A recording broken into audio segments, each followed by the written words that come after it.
भारत के नए संसद भवन पर खालिस्तानी आतंकी पन्नू की धमकियों के बाद संसद हमले की 22वीं वर्षगांठ पे एक और हमला किसी बड़ी साजिश का हिस्सा तो नहीं है। और संसद भवन में हुए इस नए हमले का कांग्रेस से क्या कनेक्शन है? देखिए, 6 दिसंबर 2023 को खालिस्तानी आतंकी पन्नू ने 13 दिसंबर को संसद भवन में कोई बड़ा धमाका करने की धमकी दी थी, जिसकी वजह से सभी सुरक्षा एजेंसियों ने संसद की सुरक्षा बढ़ा दी थी। लेकिन 1.5 साल पहले भगत सिंह फैन क्लब नाम के सोशल मीडिया पेज से जुड़े 6 लोगों ने गुरुग्राम में इस बड़े हमले की प्लानिंग की थी, जिसके बाद 13 दिसंबर को संसद की 5 लेयर सिक्योरिटी को सेंध लगाकर संसद में स्मोक कैनिस्टर चलाए और उत्पात भी मचाया। गिरफ्तार किए गए 5 घुसपैठियों में एक को बीजेपी सांसद प्रताप सिंह ने पास दिलवाई थी और संसद के बाहर स्मोक कैनिस्टर चलाकर नारेबाजी करने वाली इस महिला ने कई बार कांग्रेस समर्थन में भाषणबाजी भी की थी। उनका ये कहना था कि सरकार बेरोजगारी, किसान और मजदूरों की बातें सुनने को तैयार नहीं है और इसलिए उन्हें ये कदम उठाना पड़ा। पर क्या इस तरह से अपनी बात सरकार के सामने रखना सही है? आखिर भारत के प्रधानमंत्री ने ऐसा क्यों कहा कि मेक इन इंडिया की तरह वेड इन इंडिया को भी बढ़ावा देना चाहिए, यानी विदेश में जाकर शादी करने की बजाय भारत में ही शादियां भारतीयों को करनी चाहिए? चलिए जानते हैं। देखिए, पिछले साल भारत में कुल 35 लाख शादियां हुई थी, जिसमें से 5000 डेस्टिनेशन वेडिंग थी, यानी भारत के बाहर Dubai, Thailand, London, Greece, Hungary और मोरक्को जैसे देशों में जाकर भारतीयों ने शादियां की, वो भी मालदार शादियां। और इन डेस्टिनेशन वेडिंग्स में लगभग 50,000 करोड़ रुपए खर्च हुए और उन देशों को फायदा हुआ, लेकिन भारत को इससे कोई फायदा नहीं हुआ। भारत में अकेले उत्तराखंड में ही ऋषिकेश, मसूरी, नैनीताल, भीमताल और रानीखेत जैसी खूबसूरत वेडिंग डेस्टिनेशन जगहें मौजूद हैं। साथ ही भारत में गोवा, जैसलमेर, महाबलेश्वर, पौंडीचेरी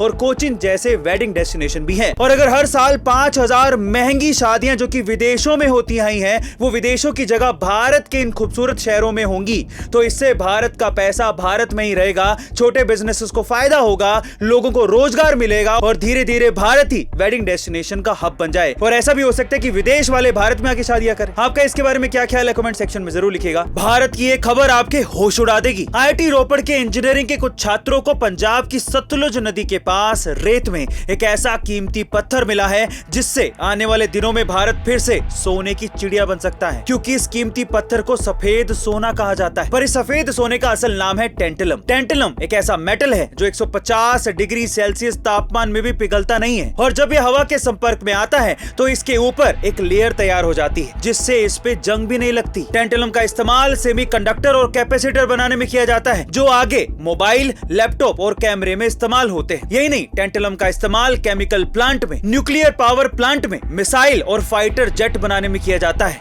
और अगर ये धातु भारत में ज्यादा क्वांटिटी में पाया गया तो भारत डिफेंस सेक्टर में पड़ोसी चीन समेत कई विकसित देशों को पछाड़ सकता है। तो कुर्सी की पेटी बांध लीजिए, क्योंकि जल्द भारत दुनिया पे राज करने वाला है। भारत में परीक्षाओं में नकल करना आम बात है, लेकिन भारत का एक ऐसा राज्य भी है जहां पर अगर आप नकल करते पकड़े गए तो 10 करोड़ का जुर्माना और 10 साल की जेल हो सकती है। देखिए, राजस्थान में पिछले 4 साल में PSC जैसे एग्जाम के भी 12 बार पेपर लीक हो चुके हैं। तो पूरे देश में क्या हालात होंगे ये आप सोच ही सकते हैं। नकल करने वालों के पर निकले हुए हैं, क्योंकि नकल पर कोई भी सख्त कानून बनाने वाली सरकार आज तक आई ही नहीं। पर उत्तराखंड की धामी सरकार एक ऐसा कानून लाई है जिससे नकलचियों के पिछवाड़े में आग लग जाएगी। कुछ दिनों पहले उत्तराखंड में 1,40,000 सरकारी नौकरियों के लिए वैकेंसियां निकली थी, लेकिन परीक्षा होने के बाद ये पता चला कि पेपर तो लीक हो चुका था, जिसकी वजह से परीक्षा को रद्द करना पड़ा। लेकिन इसकी नौबत अब दोबारा ना आए, इसलिए उत्तराखंड की धामी सरकार ने नकल विरोधी कानून बनाया है। इसके तहत नकल करने और कराने वालों को 10 साल तक की जेल के साथ 10 करोड़ रुपए का जुर्माना भरना पड़ेगा। साथ ही पेपर लीक करने वालों पर 10 साल का प्रतिबंध लगाया जाएगा। यही नहीं, नकलचियों पर गैंगस्टर एक्ट भी लगाया जाएगा और उनकी संपत्ति जब्त करने की भी बात की जा रही है। गाइस, आपको क्या लगता है कि आपके राज्य में भी उत्तराखंड जैसी नकल विरोधी कानून लाना चाहिए? कमेंट सेक्शन में जरूर लिखिएगा।